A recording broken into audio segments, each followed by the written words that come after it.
Right. Mahesh గారు అయితే sorry Mahesh father అయితే మాత్రం నాకు ఆడియో వినున్నాను అన్నారు. ఒకసారి ఆయన దగ్గరికి వెళ్ళే ప్రయత్నం చేస్తున్నాను. మహేష్ గారు ఆడియో కాన్వర్సేషన్ దాంట్లో చాలా బీప్లు వేయాల్సి వచ్చిన పరిస్థితి ఉంది. ఆ ఆడియోకి సంబంధించి కూడా తను మాట్లాడింది ఆ రోజు. నేనే మాట్లాడాను, నేను మాట్లాడింది కరెక్టే.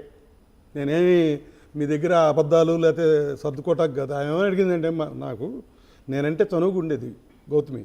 మామయ్య గారు హీరోయిన్తో వెళ్తున్నాడు, హైదరాబాద్లోనే ఉంటుంది ఆ అమ్మాయితో కాపురం పెట్టేశాడు మీ అబ్బాయి, ఆ అమ్మాయి దగ్గర రోజు వెళ్ళి వస్తున్నాడని చెప్పింది హీరోయిన్.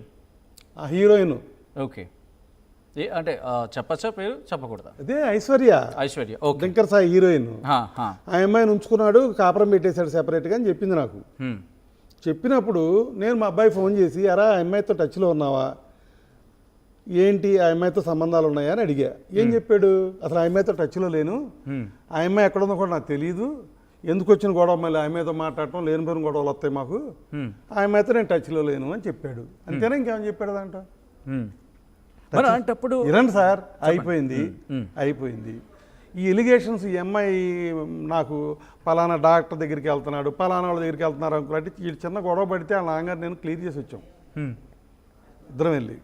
ఓకే, ఆయన వాళ్ళ అమ్మాయిని ఆయన కోప్పడ్డాడు, నేను మా అబ్బాయిని కోప్పడ్డా, నేను తిడితే మా అబ్బాయిని ఆయనే వెనకేసుకొచ్చాడు, గౌతమిని నేనే వెనకేసుకొచ్చా. ఇద్దరు కలిసి సెట్ అయ్యారు, మా ఎదురుగానే బెడ్రూమ్లో పోయారు. మాకెందుకు ఇక మేము ఇద్దరం వచ్చేసాం. అలాగా వాళ్ళు కలిసి ఉండాలి, అప్పుడు విడాకులంది ఈ అమ్మాయి. ఓకే, తప్పమ్మా, మనసు అయిందేదో అయిపోయింది, చిన్న చిన్న పొరపాట్లు చిన్న చిన్న గొడవలు ఫ్యామిలీలో వస్తాయి, కలిసి ఉండాలి. అప్పుడు కూడా కొంచెం నేను ఇట్లా తప్పుగానే మాట్లాడా. సినిమా హీరోలు హీరోయిన్లు ఇవన్నీ గలీజమ్మా, ఇవి వదిలేసేయి, ఇండస్ట్రీలో హీరోయిన్ వాటేసుకున్నాడు లేకపోతే పెళ్ళికి ముందే, మీకు ఈ మాట ఇందాక చెప్పానో లేదు, పెళ్ళి సెటిల్ అయ్యే ముందు ఆ అమ్మాయిని పిలిచి కూర్చోబెట్టుకుని పక్కన ఇవాళ జరిగేదంతా ఆ రోజు చెప్పా. ఆ అమ్మాయి ఫేర్గా ఒప్పుకుంటుందో లేదు నాకు తెలియదు, కానీ అమ్మ ఈ ఫిలిం ట్రేడు సినిమా హీరో ఇవన్నీ అంటే వీడు ఇంకొక అమ్మాయితో యాక్ట్ చేయటం, ఈ అమ్మాయితో వాటేసుకోవటం నువ్వు చూడాలి. భార్యగా నువ్వు చాలా బాధేస్తుంది.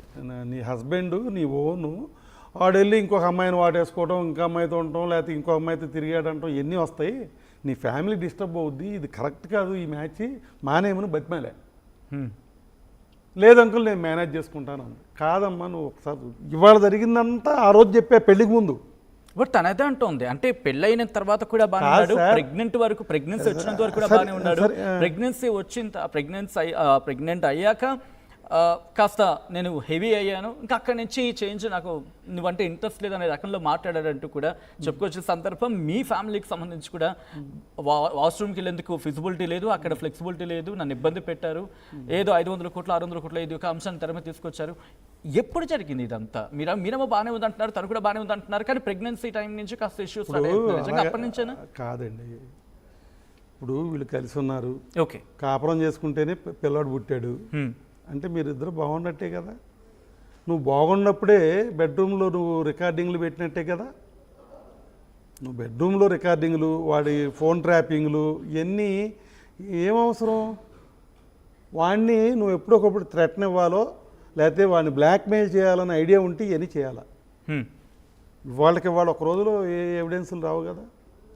అంటే అప్పటి నుంచో ప్లాన్ చేసుకున్నా తను ఎవిడెన్స్కి? నాకు తెలియదు, మీరు చెప్పండి. మరి మీరు తెలుగు వెళ్ళాలే కదా. మీ వైఫ్ 2-3 ఏళ్ళ నుంచి మీ బెడ్రూమ్లో రికార్డింగ్లు, మీరు బెడ్రూమ్లో లేకపోతే బయట రికార్డింగ్లు, మీరు బయట మీ ఫోన్ ట్రాపింగ్లు చేసి మీరు ఎవరితో మాట్లాడుతున్నారు? లేకపోతే ఈ పాయింట్కి వస్తున్నా, తను ఏమంటుందంటే ఆ హౌస్, ఆ ఉంటున్న హౌస్ నా పేరు మీద ఉంది, నాది, కాబట్టి అక్కడ సీసీ ఫుటేజ్ నేను అడిగితే ఇస్తారు, దాంతోపాటు మిగతా ఆ ఫుటేజ్ కి సంబంధించి ఆ క్యారిడర్ అవి నాకు దొరుకుతాయి.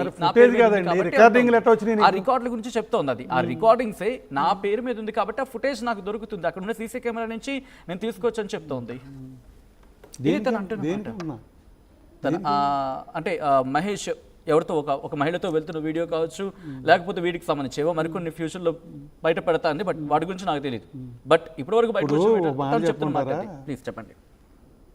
ఆడవాళ్ళు ఇల్లీగల్ కాదు, రిజెక్టెడ్ కాదు. సొసైటీలో ఆడవాళ్ళు గౌరవప్రదమైన మనుషులే. వాళ్ళు సినిమాటో బిజినెస్లో అన్ని పాత్రలు పోషిస్తారు.